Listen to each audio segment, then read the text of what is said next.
Halo sedulur kabeh, piye kabare? Moga sehat terus yo. Selamat menonton alur cerita film spesial delivery tahun 2022.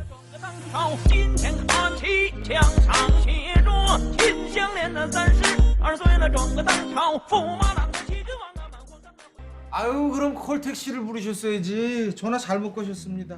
Baik adalah pemilik dari sebuah bengkel mobil di pinggir pelabuhan. Namun tidak hanya memperbaiki mobil rusak, ia juga menyediakan sebuah jasa pengantaran bernama Special Delivery. Selain dirinya, ada juga dua anggota lain, yaitu Anh sebagai driver dan Asif sebagai montir. Ingin tampil beda dari jasa pengantaran pada umumnya, mereka menawarkan rute perjalanan paling efisien, kecepatan berkendara melampaui kendaraan lain, serta skill mengemudi driver yang sangat mumpuni. Meski begitu, pekerjaan ini sangatlah berbahaya, karena tak jarang mereka mendapatkan pelanggan seorang kriminal. Seperti kali ini, di mana Anh mendapatkan tugas mengantarkan dua orang gangster yang tengah diburu gangster lain. Disinilah skill mengemudinya benar-benar dibuktikan.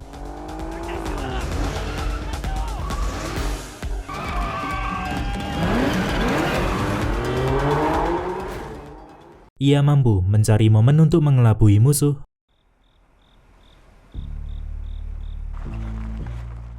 menjaga kestabilan saat melewati gang super sempit,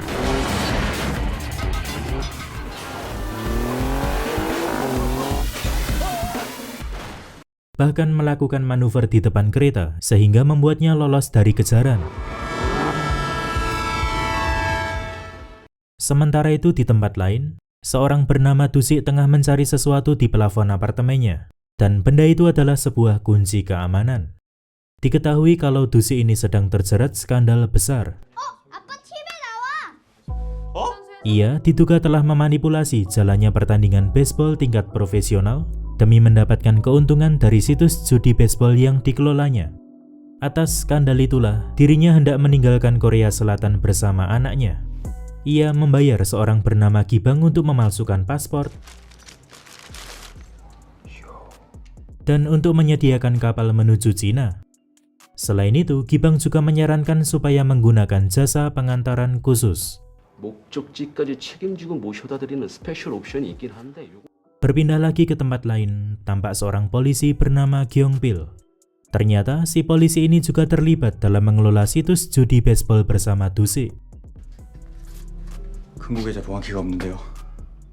Mengetahui kalau Dusik membawa kabur kunci keamanan bank yang berisikan 30 miliar won dari situs judi tersebut membuatnya marah besar. Ia pun meminta kunci itu secara paksa sambil memberikan ancaman. 상태가 이거 안 좋네 이거. 네가 오는 것보다 내가 가는 게 빠르겠다. 어? 그때 줄 테니까 쫓아오지 마, 이 씨발 새끼야. 안 그럼 Keesokan harinya, Anh memulai aktivitas sambil ditemani oleh kucingnya. Kemudian saat berada di bengkel, ia mendapatkan tugas pengantaran dari Baek, di mana klien kali ini adalah Dusik yang sebelumnya memesan jasa mereka melalui Gibang. Awalnya, Anh sempat menolak tugas tersebut. 내가 걔들 거 지저분하다고 받지 말자 그랬잖아. Namun ia berubah pikiran setelah ditawarkan bayaran besar. Singkat cerita, mereka mulai mempersiapkan semua.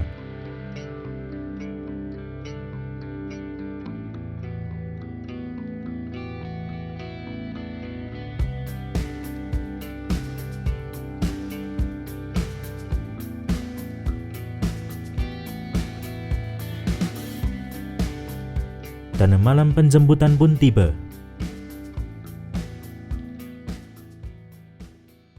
Saat itu, Dusik yang sedang bersembunyi bersama Suwon anaknya mendapati sebuah mobil mendekat ke arahnya, dan ia mengira kalau itu adalah mobil yang akan menjemputnya. Namun, dugaannya salah besar. Ternyata itu adalah Gyeongpil serta anak buahnya. Seketika tempat persembunyian Dusik langsung diserang, sehingga ia menyuruh anaknya pergi lebih dulu untuk menemukan mobil jemputan mereka. Tak ketinggalan kunci keamanan tadi juga dititipkan ke anaknya ini. Di sisi lain, Anh telah sampai di lokasi penjemputan. Lalu tak berselang lama, Suwon berlari ke arahnya sambil meminta bantuan.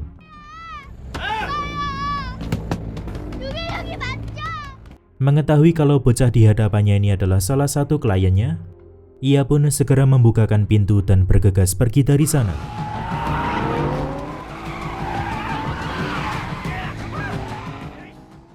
Kembali ke Dusik yang telah dihajar habis-habisan.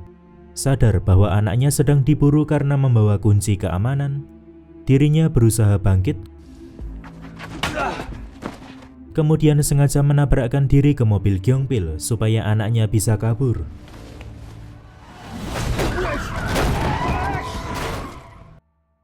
Meski berhasil kabur dari kejaran, Anha malah berniat meninggalkan Suwon karena menurutnya tugas ini telah berantakan. Sedangkan Suwon yang sangat membutuhkan pertolongan terus mengikutinya sambil menjanjikan uang di dalam tas. Sayang sekali Suwon tidak memiliki kerabat atau keluarga lain, jadi ia tidak bisa dititipkan kemanapun. Sehingga Baek menyuruh Anha untuk mengantarnya ke suatu tempat di mana ada orang yang akan merawatnya. Beralih ke Gyeongpil, usai membunuh Dusik dan membakar mayatnya, ia menelpon psikopat bernama Choi untuk diminta membantu mendapatkan kunci keamanan.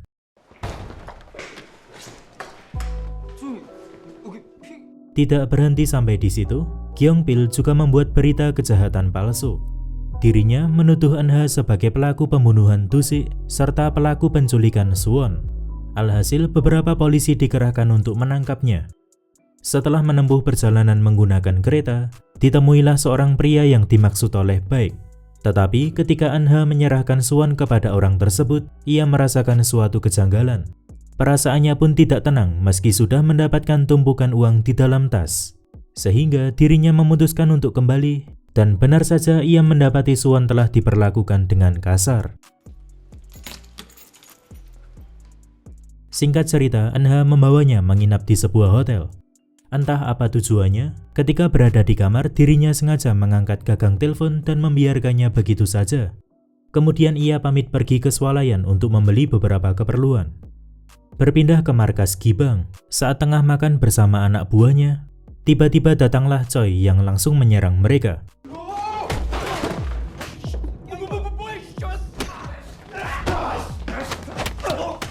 Jadi, Gyeongpil bisa datang kemari karena ia tahu kalau Gibang telah memalsukan paspor Dusik.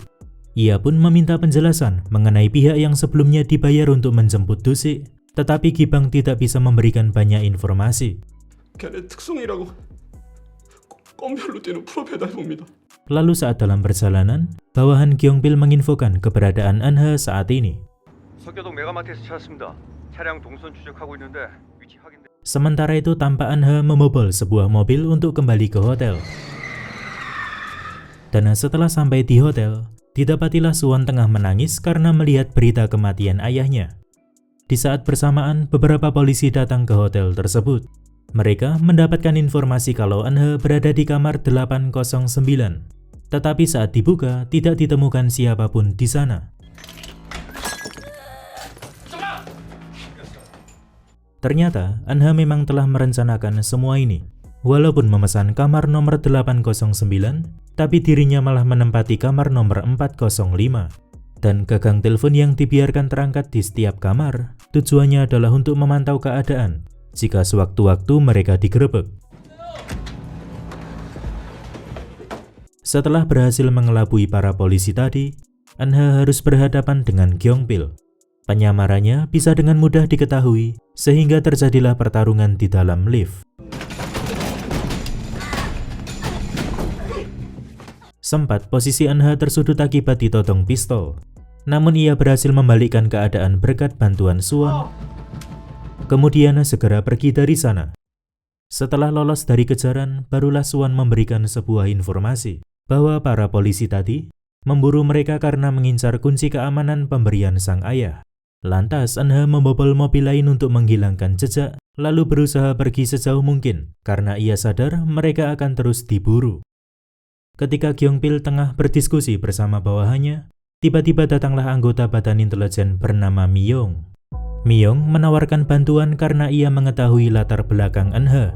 Ternyata, dahulu Anha adalah warga Korea Utara yang membelot ke Korea Selatan, di mana kisah masa lalunya pun sangatlah mengenaskan.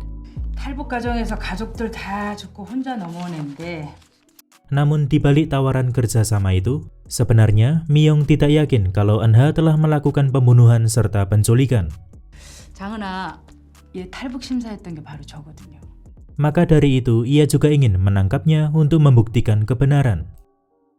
Dalam suatu kesempatan, Suwon mengatakan bahwa ia pernah menelpon semua kontak di ponsel ayahnya dan ada satu orang yang diduga kuat adalah ibunya.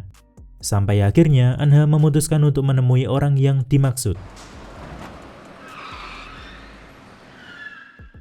Dirinya meminta Suwon menunggu di dalam mobil, lalu bergegas menuju tempat hiburan malam.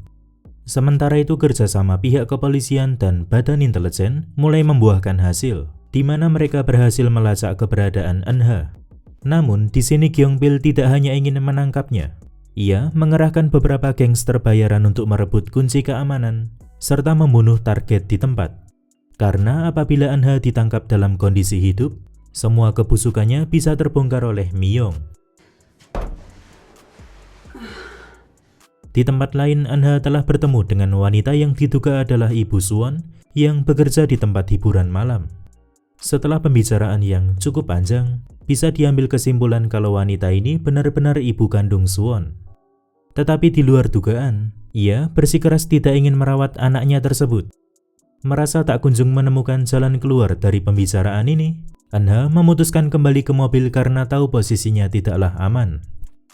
Setelah kembali ke parkiran, Eunha terpaksa berbohong. 니네 엄마 아니야, 네가 잘못 알았어. Namun, Suwon tidak percaya begitu saja.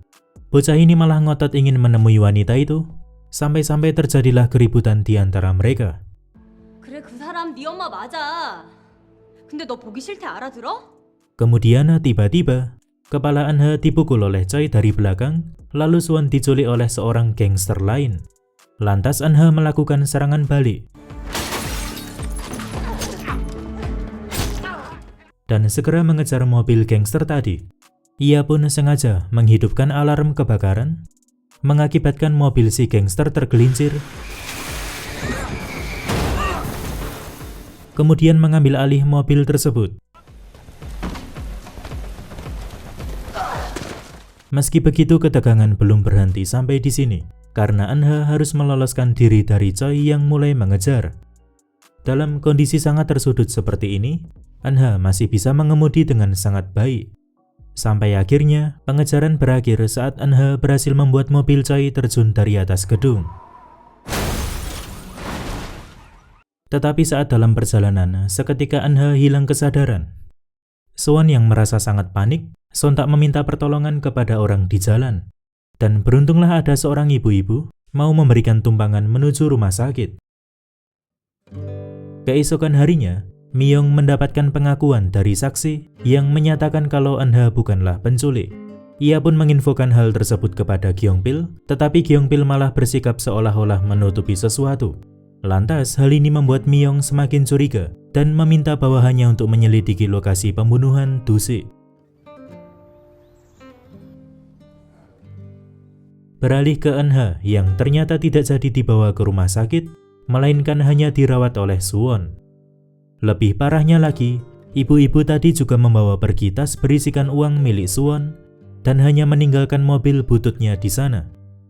Setelah berdiskusi panjang lebar dengan baik mengizinkan Suwon dibawa ke bengkel untuk nantinya dikirimkan ke suatu tempat yang lebih aman. 오는 대로 빨리 내보내자고. 여권 준비해 놓을 테니까.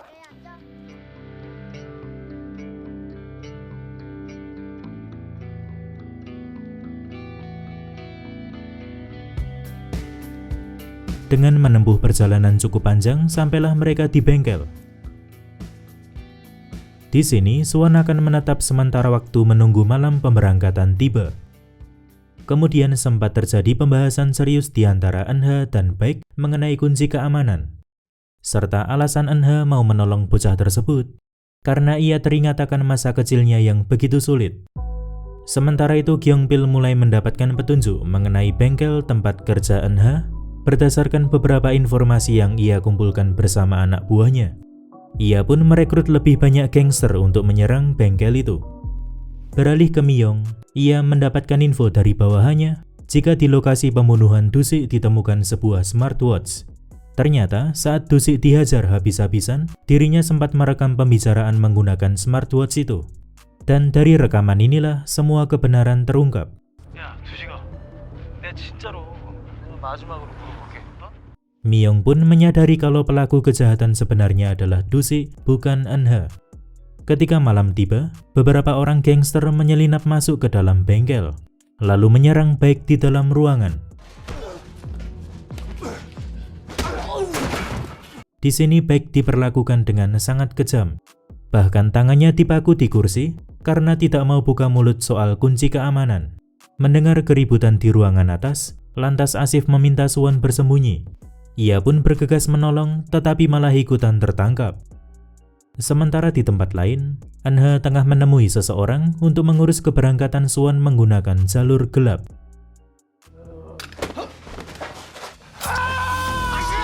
Melihat Asif juga ikut disiksa, sontak Baek bersedia buka mulut. Ia meminta izin membuka brankas di belakangnya di mana tersimpan kunci keamanan. 이거 비밀번호 잠기는데. Namun saat dibuka, dirinya malah mengambil senapan lalu menembaki orang-orang di sana. Sehingga Gyeongpil langsung membunuhnya.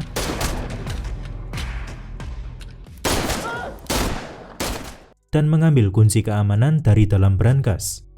Di sisi lain, seorang gangster juga berhasil menemukan Suwon. Menyadari ada kejanggalan di bengkel, Eunhye mengendap-endap menuju ruangan Baek. Dari jendela, ia mendapati Baek telah meninggal, Asif tengah sekarat, serta Suwon yang tampak ketakutan. Alhasil ia memberanikan diri untuk menghabisi para penjahat di dalam, bermodalkan sebuah obeng. Di dalam gelap, Eunhye mulai menghajar satu persatu gangster. Dan tidak ketinggalan Gyeongpil itu sendiri. Ia terus bertarung meskipun menerima banyak serangan.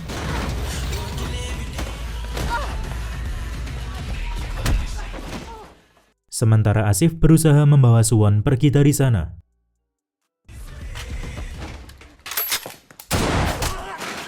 Sampai akhirnya hanya tersisa Gyeongpil seorang yang masih mampu bertahan. Di tempat lain, Myung sedang dalam perjalanan menuju bengkel, di mana tujuannya kali ini sudah jelas untuk menangkap Gyeongpil. Kembali ke Eunhye yang mengendarai mobil sambil mencari keberadaan Asif serta Suwon. Lalu seketika Suwon muncul dan hendak membawanya ke tempat Asif tengah sekarat. Tetapi tiba-tiba, mobilnya ditabrak menggunakan forklift oleh Gyeongpil. Di sini, Gyeongpil langsung menyandra Suwon dengan pistol di tangannya. Ia pun menghempaskan bocah itu ke laut, kemudian Eunhye menubruknya sampai jatuh ke laut juga. Alhasil mereka bertiga tenggelam di laut. Namun saat Eunhye hendak membawa Suwon menuju ke permukaan air, kakinya malah diborgol oleh Gyeongpil. Sehingga pada akhirnya hanya Suwon yang berhasil naik ke permukaan. Dan amat sangat disayangkan, pihak kepolisian dan badan intelijen terlambat datang ke sana. Jadi nyawa Eunhye tak terselamatkan.